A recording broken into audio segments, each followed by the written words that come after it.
Hello, hello. Welcome to a new episode of my podcast, the Entrepreneur and Leadership Live podcast. And today we have a big topic, what is called doing your job versus being successful. And normally in this podcast, I'm talking to global leaders, expert entrepreneurs about success keys, hacks, tricks to build and grow your business. And to do it today, I'm so proud, really proud to have Steff on the show. And Steff is a certified business coach and a licensed professional counselor. For the last 2 or even over 2 decades, Steve coached professionally, focusing primarily on senior leader effectiveness. And he holds a doctorate in workplace leadership ethics, as well master degree in both counseling and in biblical studies. And he's focusing on some of the critical gaps which Steve has repeatedly encountered. He has developed several highly effective online workshops he will probably talk about in more detail today as well for training specific coaching skills. He's successfully providing his clients with the results. That's the most important thing, results, as you can see by a few legacy relationships, which are ongoing for a duration of over 20 years. I think that's very, very impressive. And he's creating alignment around organizational core values, improving corporate culture, effectively managing growth, and developing leadership capabilities within companies. Last but not least, Steve helps executives and senior leaders really build high performing teams. And that's his motto and vision without spending hours in team meetings. And I love to welcome Steve here now live. Hello, Steve.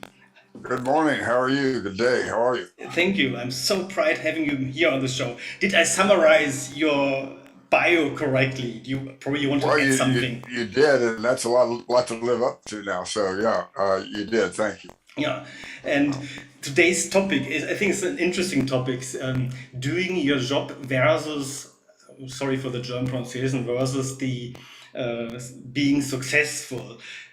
There are lots of question marks in my head already. What do you mean by that?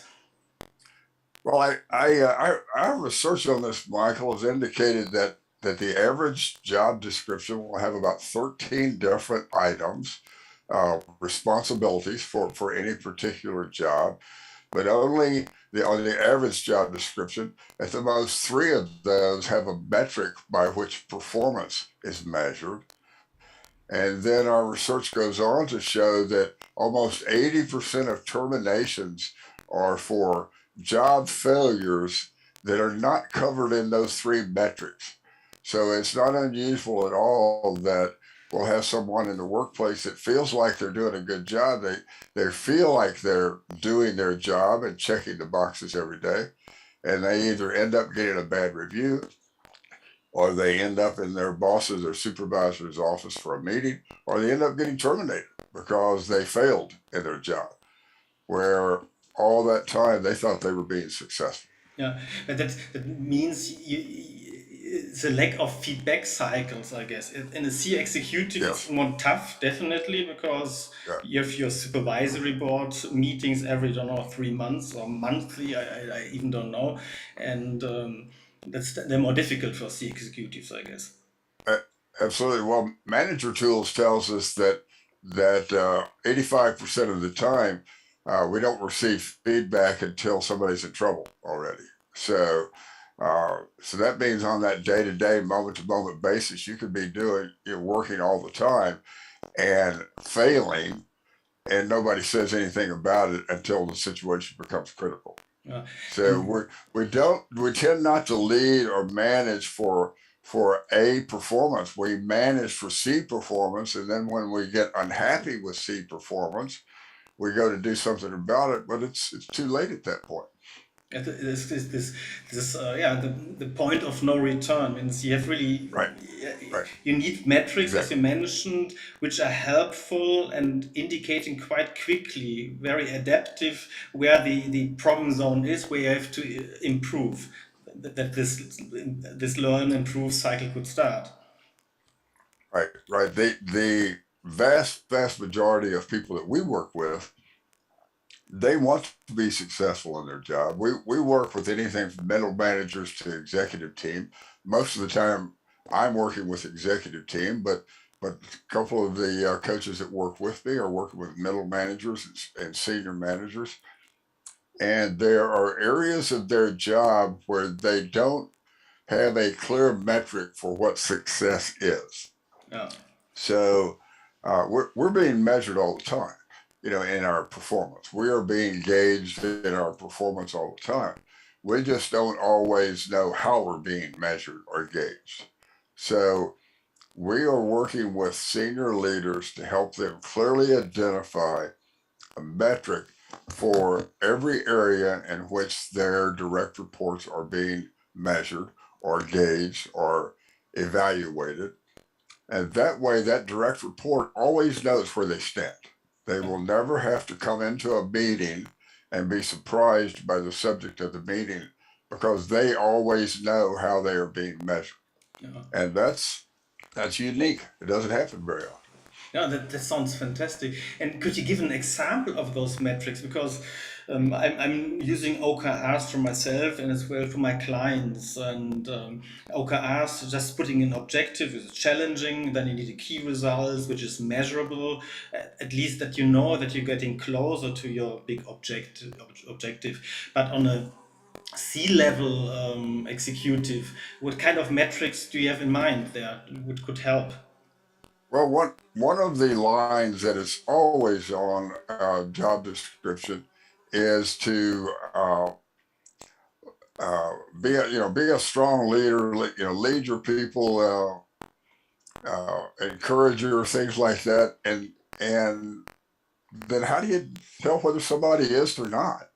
So then you get called into a meeting at some point, and they want to talk about your leadership skills, and they tell you, well, you're not leading your people. You're not doing a good job at leadership. Well, what about engagement scores? So if they did engagement surveys, and you are responsible for maintaining a 90% or plus on engagement surveys, or 80%, you pick the number. Then the engagement survey is what identifies whether the person is leading adequately or not some arbitrary measure by the executive or by the senior vice president. So, what our hope, Michael, is to eliminate arbitrary measures. Um, and as far as leadership or soft skills are concerned, it's difficult to identify those metrics, but they're there. And what we have found critical in identifying the metric is when you look at a job description and you tell someone a line there of something you're holding them responsible for, always ask the question, what are you really trying to accomplish? Too often, the job description is telling them what they want them to do, not what they want them to accomplish. So when we can finally identify what we're trying to accomplish, then we can find a measure of whether they're doing that or not. Does that help? Does that make sense? It makes absolutely sense because I'm coming from the client perspective. Means the client is not interested in the product in itself. He's interested in the result he's hoping to get Right. out of using this product. The same is as a leader. The result is the company should work. You should have more profits, whatever. That's kind of measurable things. And these quality issues, engagement. I think as a leader, you lead, you coach Right. people, and there should be happy in asterisks, not happy because it's only fun, because happy because you're achieving something together, and those Right. results has to be smart. There must be measurable at least, and there must be the time set to measure those results you want to achieve, and Right. that makes absolutely sense what you said there. Right. So on a lower level, move down the org chart a little bit, and let's say that you have a business that has location managers. You look at the job description for these location managers, and they're responsible for conducting safety meetings on a weekly basis. They're responsible for doing walk-arounds in the business or in the yard, the plant, whatever it is, for safety's sake.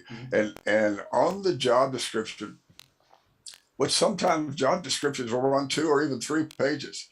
On the job description, it may have 4 or 5 things there relative to safety.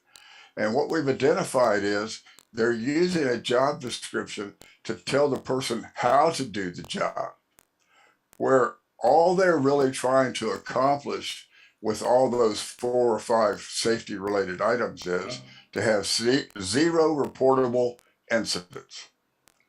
That's success, is 0 reportable incidents. So when I ask the manager, why are they doing these safety meetings? Well, it's so that this. Well, why are they doing these walk arounds? Well, so that. So then I'll ask the question, well, if they have 0 reportable incidents, do you care whether they do the meetings or not? Well, Exactly. right. And a lot of times their answer will be yes, because that's the way it's done, Well, then you're just, then you're just building robots. Then you're just telling them how to do the job.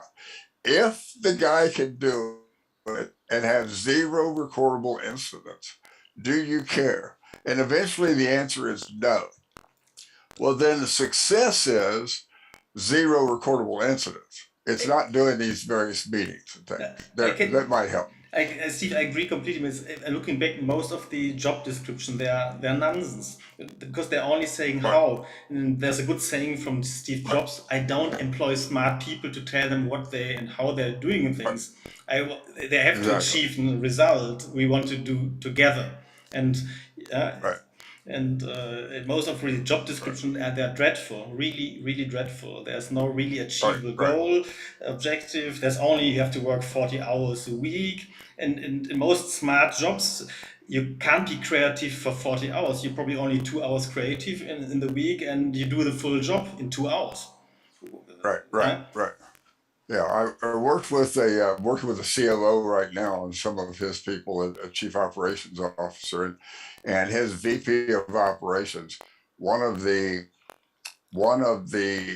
items on his job description was, let me think, provide excellence in service with timely delivery of goods and best end market lead times. Well, that's fine, but the VP of operations, I'm sorry, the director of operations may think he's doing that, but he doesn't know how he's being measured. And he's responsible for doing these Six Sigma meetings. He's responsible for doing these Kaizen meetings. And so finally we identified maintain 98% on-time shipment rate. And the question again is, if you maintain 98% on-time shipment rate with cost of poor quality metric of 3% of sales or less, do you care whether he does Six Sigma? Well, now, to be clear, I'm all for Six Sigma. Don't misunderstand. That's fine. But that's not really the job of Six Sigma. His job is keep cost of poor quality, COPQ, keep that 3% or less, and maintain a 98% shipment rate. And that had never been identified for this director of operations. So he's doing all these things in order to be successful. But it's not But if really he clear misses to him, this, yeah. right, if he misses this number that had not yet been identified, then he's going to lose his job. And so it's upside down. It's managing behaviors instead of managing output. I want you to manage output. What are you trying to accomplish? I think where you have to be, result orientated, and if you have an objective, you should be able to influence the outcome. If you have no influence on the outcome, then those objectives they are as well useless, because you don't identify it with them. They have no buy-in, and there's so important points you have there. They are applicable really worldwide. Most of the companies have the same issue, the same problem. And right, they're using old management tools. They're still trying to mimic a right, machine with a company instead of having flexible, adaptive, cross-functional organization. Call it agile organization, and it's very complex. The whole issue. but yeah. One Yeah. of one of the other things that we identified, Michael, was that there will be lines on job descriptions for which the individual does not have complete control. Exactly. We have a director of innovation that was charged with developing new products that result in $500,000 annual sales.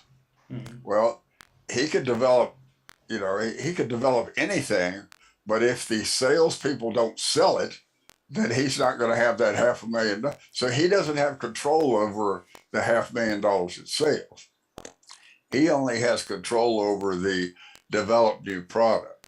So they have to find a different measure for that uh, director of innovation, because the measure that they're using is tied to sales. It's not tied to innovation. Yes, and I think you have a complex thing, especially innovation. You have to do a right thing, what people are interested in your target customers. You have it in a good quality, in the right quality, and at the right time, the time to Right. market. And that's probably the thing you are responsible as a director of innovation. Means you need probably to be measured as well a bit on the return on innovation, and only painting a blue fridge red is not really big innovation. And there, where most companies are so disappointed because they don't see a high return on innovation, because they don't do innovation, they're doing just Uh, incremental improvements, if you like. right. Right. Right. Exactly. Exactly. So we've had a lot of fun with this, and we have had a couple of our legacy companies comment that this is probably the uh, the greatest high performance opportunity that they have ever identified, because now they have managers and leaders that are not working for to make sure their people are working hard and doing all these things. They have managers and leaders that are focused on outcomes as opposed to process. And that's what real leadership is about anyway. It's not about process, it's about outcome. The client, it doesn't matter, internal or external client, he doesn't care about how the process within company looks Right, like. He just wants to get the result. He's not even right, interested in the product. If you buy a driller, I like this example. If you buy a driller, you're not really interested in the driller. You want a hole in the wall, in the wood, in the timber, wherever. And you don't care if the result is done by laser, by explosive, or a driller. right. That's Yeah? exactly right. And yeah, and too often we just haven't taken the time to. It's easier to identify. These would all be leading indicators, by the way. It's easier to identify the leading indicators than it is sometimes to identify exactly what outcome you're looking for. Exactly. And that's, Steve, I think what makes the job to be done has to be really the job which is getting you closer to the result you want to achieve. Yeah? Right, That's right, defining the right, job to be done. right. That's exactly right. Yeah? So we, like I said, we've had a lot of fun with this. This is working on, and we've got. By the way, I mentioned to you earlier, previous meeting, we have some training on this coming out for coaches Hmm. that will be out probably within the next 30 days. It'll be live, so Hmm. there'll be online uh, training available for coaches for building success profiles, because it's a it's a difficult process because it's so unused in the workplace. So stay Hmm. tuned for that. That'll be about. Yeah, and probably people who are just listening to today's or watching to today's podcast, they have anyway a chance to go to your webpage. Your webpage probably just gives that information on the voice track, and I will put it anyway then afterwards under Good. Thank the you. video. Thank you. Thank you. I think they'll find that a great value, because that has been that is the one coaching program that we've used that I will say for the last 5 years, I have clients asking us, can we do this? because they've heard about it from some of our other clients. We have a small organization here, and interestingly enough, most of our clients know each other. So we've had the opportunity to grow this program organically from one client telling another client about it. It's been a lot of fun. Yeah, yeah. And if you describe the approach of your company a little bit in some words, how would you do that? You're doing then on a consulting basis. You're just doing workshop with them. How do you help your clients? Yeah, we do some workshops, but I'm an adamant believer. One of our proverbs is that workshops and classes do not change behavior.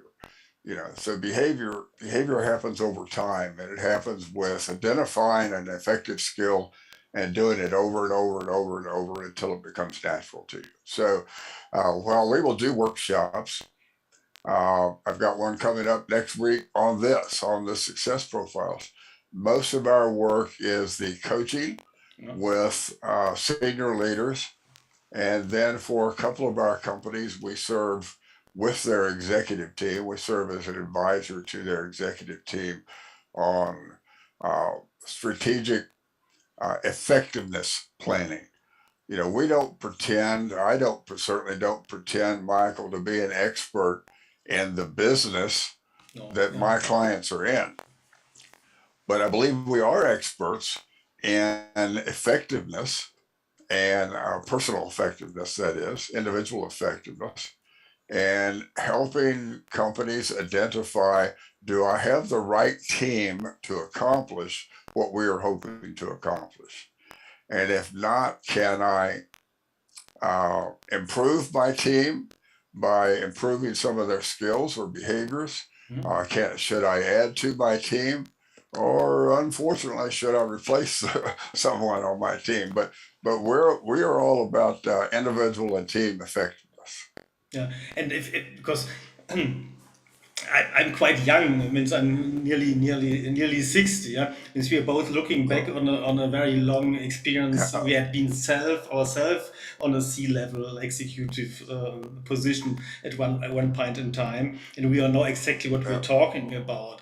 Uh, I don't know every business other running, but we both need the roadmap to get more right, successful.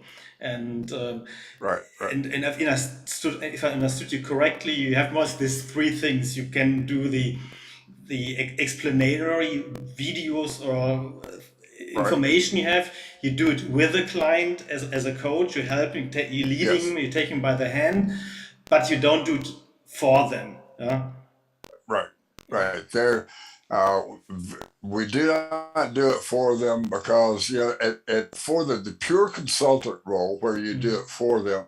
The problem with that, from my perspective, from what I hope to accomplish, is when we leave, they don't know how to do it. They have not built the skill to do it.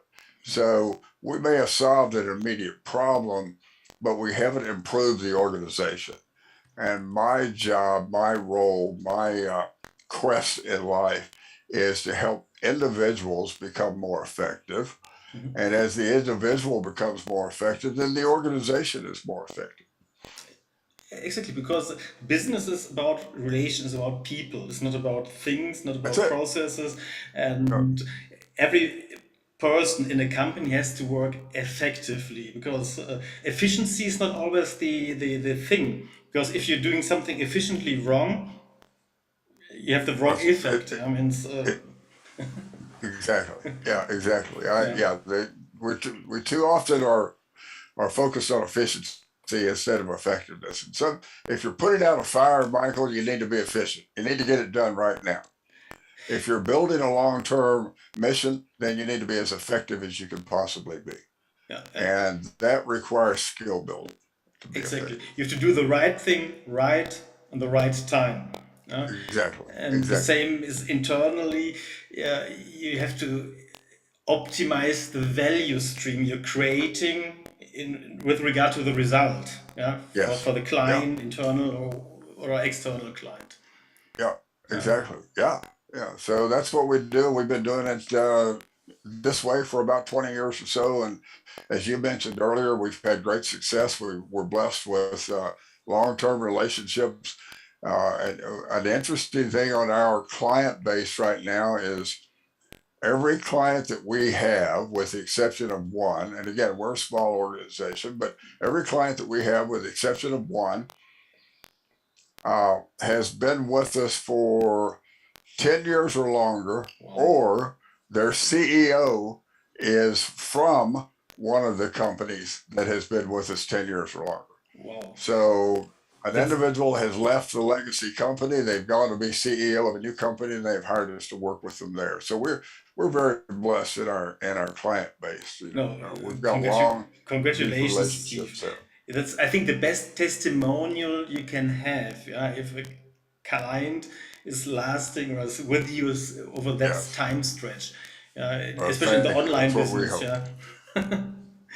Yeah, that's our belief, and we're very blessed with that. We're proud of that, and it's very comfortable because I may be talking with new people within the company, within an organization. I've got a new client from Ohio, but the CEO I've known for years, and I've worked with him at previous companies. Yeah. So that always helps because you're coming in with some amount of credibility, and they're the new client, the new executive, or the new senior leader is hearing their CEO say, if you work with this team, you will be more effective. Yeah.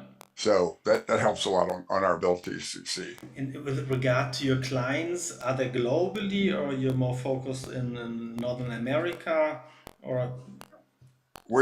Most of our focus obviously is North America, although I do have two clients that are global. So we have coaching clients in Chile, Mexico, and Poland, Canada.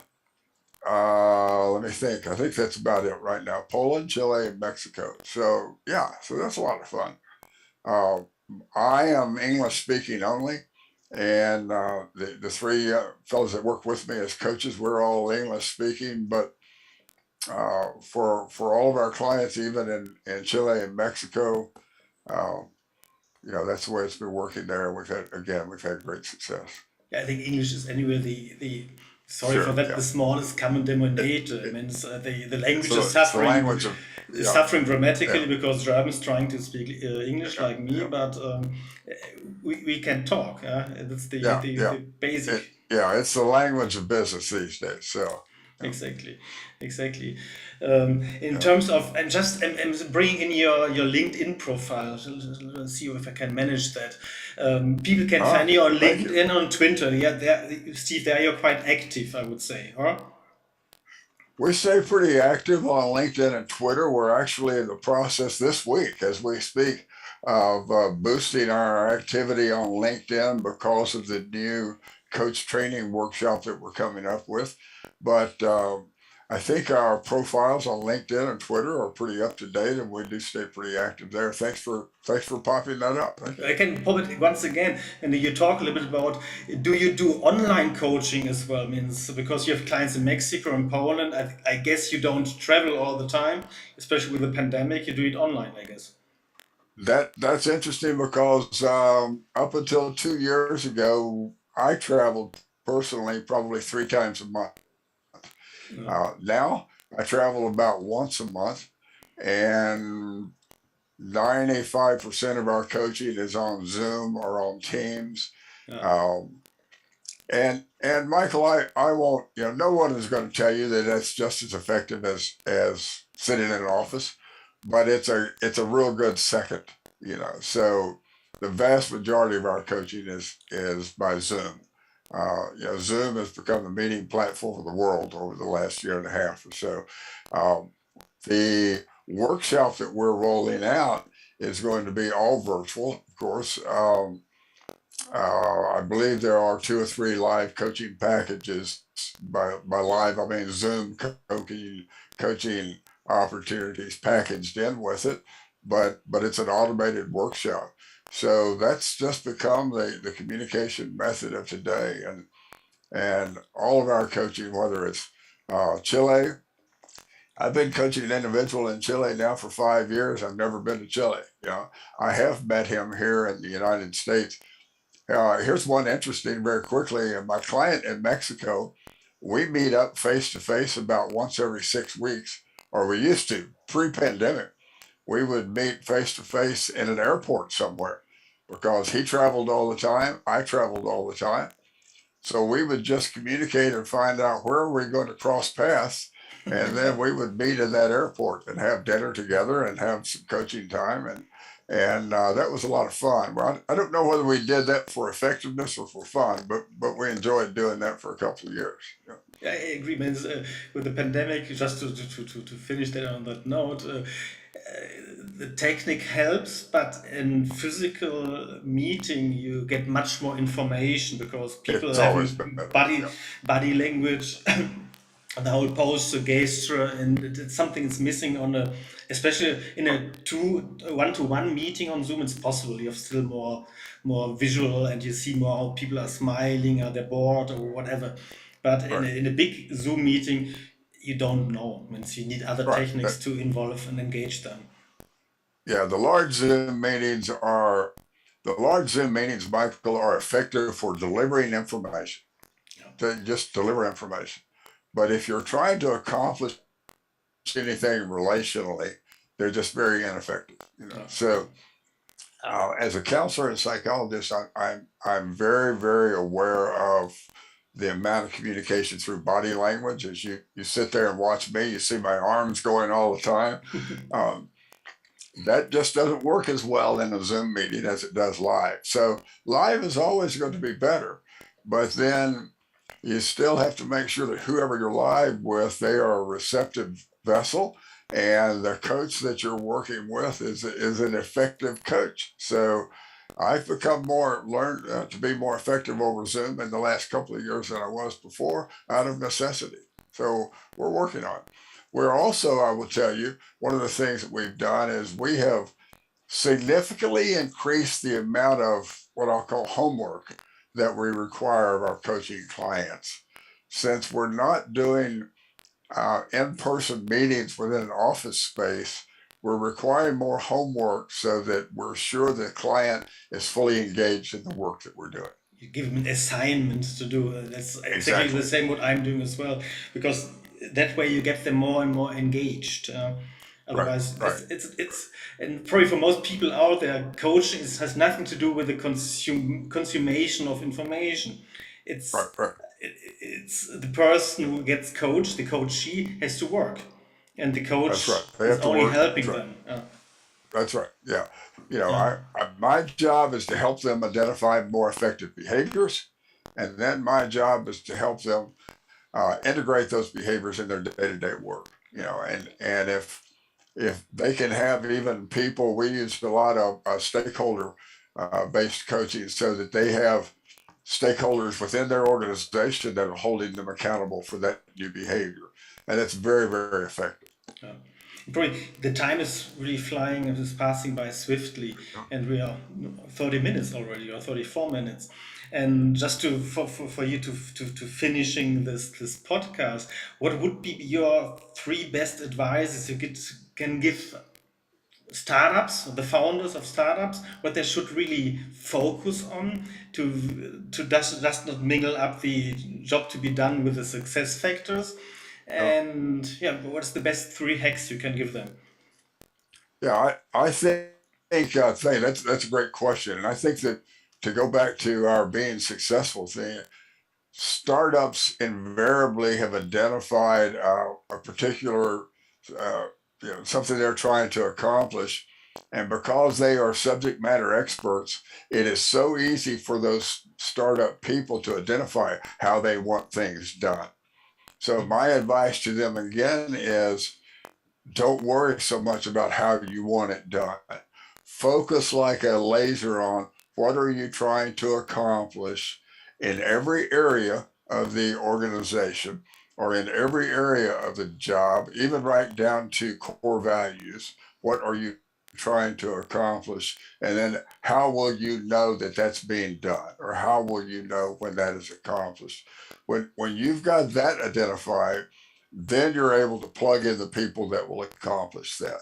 And the second piece that I would give you is hold those people accountable for every one of those success factors, hold them accountable on a day-to-day basis. And we tend to, let's go back to that job description, Michael, we tend to focus on those top 2 or 3 and let those others kind of languish. And I would tell you, you're setting yourself up for failure in doing that. Focus on every one of those success factors on a day-to-day basis. Now you're building a high-performance organization.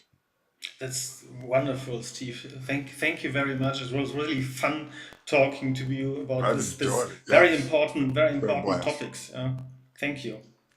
Thank you, Michael. Thanks for the time. Thank you. Bye.